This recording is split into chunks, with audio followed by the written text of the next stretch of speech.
Those top schools, a lot of people are trying to get into, and once you get those spaces in those schools, a lot of people are very reluctant to give them up. Hi, I'm Sarah Forster, news editor here at The National, and welcome to this week's edition of A Closer Look.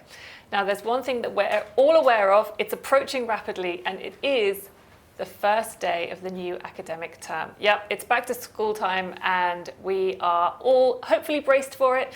But to talk a little bit more about that with us now is our head of multimedia, Enas Refaei. And Enas, thank you for joining us. You're welcome. We've brought you in because you are not only new to the UAE, but your kids are entering the UAE school system for the first time. Let's talk a bit about that. But let's first of all start with fees. Yes, so fees are up this year, and if you're lucky enough to be in one of the top schools in Abu Dhabi, you've actually had your fee increased by a set amount, by percentage, which has actually happened to my children this year. So yeah, it's a bit of a shock to the pocket, and I think lots of parents are going to be trying to claw back that money. Yeah, it is. I mean, it's the penalty you sort of pay for going to a really good school, isn't it? Is that they can charge a little bit more and you probably will pay it because you are getting your money's worth, right? So maybe we should pivot the conversation to money-saving tips. What can parents do to try and mitigate this? Well, there's loads of money-saving tips online that I've been following quite heavily, and lots of different communities as well have sprung up on Facebook and other social media platforms trying to help parents get through this tough time. A big one is probably uniforms. So children, as we all know, grow out of uniforms really, really quickly. And if you can get access to any second-hand uniform shops, I know some schools even set them up in their lobbies, just try and get something which is a little bit cheaper than you would if you were going to the big branded shops in your malls. So that's one of my top tips for most parents who are trying to save or claw back some of that money. I know with my son, we bought him shiny brand new uniform at the start of the year, and then halfway through they did some sort of lost property sale, and I was like, yep, anything that fits him. It really is a bit of grab and go, I think, when it comes to those sales that happen in schools. And lost property, again, lots of other schools offer lost property sales where you might be able to pick up some shoes, a PE kit, some old water bottles, and as we all know, children lose things all the time, so getting them as cheap as you can, I think, really helps a lot of parents through this time. It does. So there are actually a lot of pupils in the UAE at the moment, right? Because I know we've spoken to some schools about how, they say they have waiting lists. They could fill, their classrooms time and time again with the number of people that they have trying to get in. How did you find it getting your children into a school here? Well, I have to say, you have to be pretty dedicated and persistent on your emails. Those top schools, a lot of people are trying to get into, and once you get those spaces in those schools, a lot of people are very reluctant to give them up. So I would say just really keep on top of it. Try and email any admissions office really early in advance of you either arriving to the UAE or deciding to change schools. We are seeing, as we all know, a huge influx of people coming, but also lots of people staying, and I think that's made a big difference to the school system here in the UAE.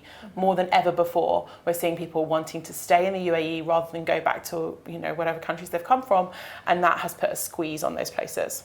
We had an article about this written just a few weeks ago where our reporter spoke to a head teacher that said that their turnover for students used to be about 10% and now it's about 1%. So I mean, I'm not going anywhere, so I can understand why those people don't want to leave. True. So we've got kids that are starting this new academic year. They've just had a lovely long summer holiday. They get up when they want, they nap when they want. What do we need to do now ahead of next week? I mean, it's going to be a shock, isn't it, for most students going back. I think the big thing over here in the UAE is that people do start school so early, and if you're just new to the country, it's going to be a bit of a shock to the system, having to get up at 6 o'clock in the morning. Sometimes I know of other parents in the area who actually they do sports before they even go to school. So, they'll do sports at 6 o'clock in the morning and then they start school at 7:30. So that routine is something that I think a lot of us are already out of. I'm trying from now and over the weekend to really try and get everybody up and early so that it's not too much of a struggle on Monday morning when I think there's going to be a bit of a struggle getting to school on Monday. That is the thing here, is that schools tend to start quite early. They start about 7:30. So if you have any pre-school activities, they do start very, very early. It's a long day. It's a long day. It's a long day. And like getting to school is also like, once you've got them out of bed, once you've dragged them out of bed and you've sort of, dragged the uniform on and you've put some breakfast in them, then what do you face? The commute. Traffic. The traffic. Yeah, I think there's a lot of students do take the school bus, which is great. I think it's probably like a really environmentally friendly way for children to be getting to and from school. Mm-hmm. However, that does create more traffic on all the roads.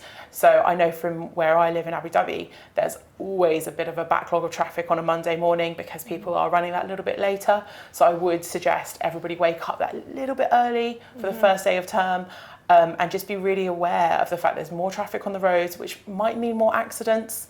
But I'm sure it'll be fine, but just get up extra early just in case. Well, this actually touches upon a couple of stories that we've done this week, which is about, first of all, Dubai is rolling out some new buses, which are these high-tech buses equipped with GPS tracking and surveillance so that, you can tell there's no children left behind on board, anything like that.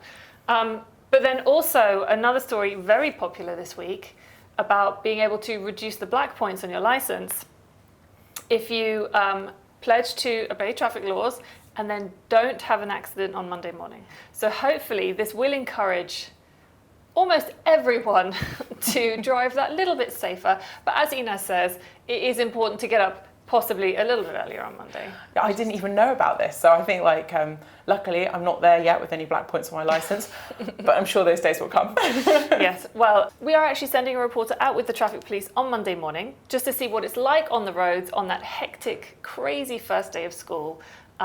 And just to see exactly how the police help in keeping everyone calm and accident-free. Well, thank you very much, Enas, for joining us. Thank you so much for having me. Well, that's it for another episode of A Closer Look, brought to you from right here inside the National's newsroom. Thank you so much for watching. Remember, all of our previous episodes are on our YouTube channel, and if you have any suggestions for a future episode, you can always leave your comments in the box below.